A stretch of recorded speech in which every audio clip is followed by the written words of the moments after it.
大家好，歡迎嚟參照。咁今次旺角站嘅車站指南，23年9月一打開就車站街道圖，見到旺角站邊冇就嗰個車站標誌啦。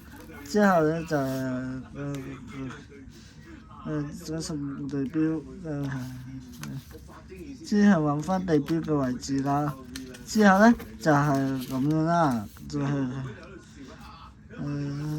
後就係頭班一樣，兩班頭班車一樣，兩班頭班車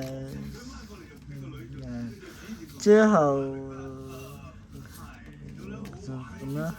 之後冇就後服務就係服務㗎啦。之後就一個月台，咁一號月台嘅車就係喺油麻地重新過嚟啦。如果列車係太子就直去啦。如果列車係轉軌入觀塘線咧，就由呢度落去3號月台。咁太子站都會講埋㗎啦。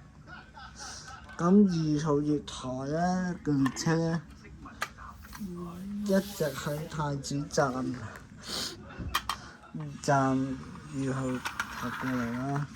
12號月台上下，然之後去油麻地站上返去上面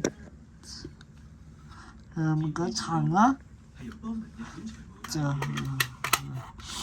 之後到3喎。如果要轉軌入觀塘線咧，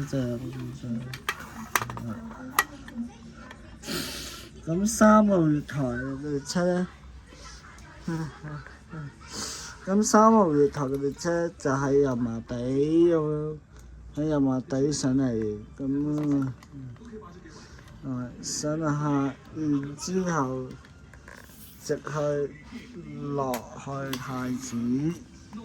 如果入荃灣線咧，就咁樣一直係上面嗰層㗎啦。咁4號月台嘅列車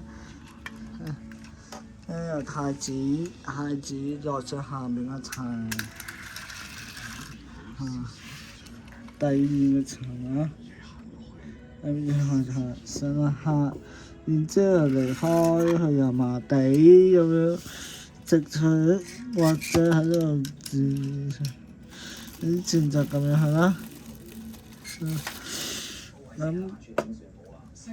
咁好啦，咁今次嘅旺角站車站指南介紹呢度。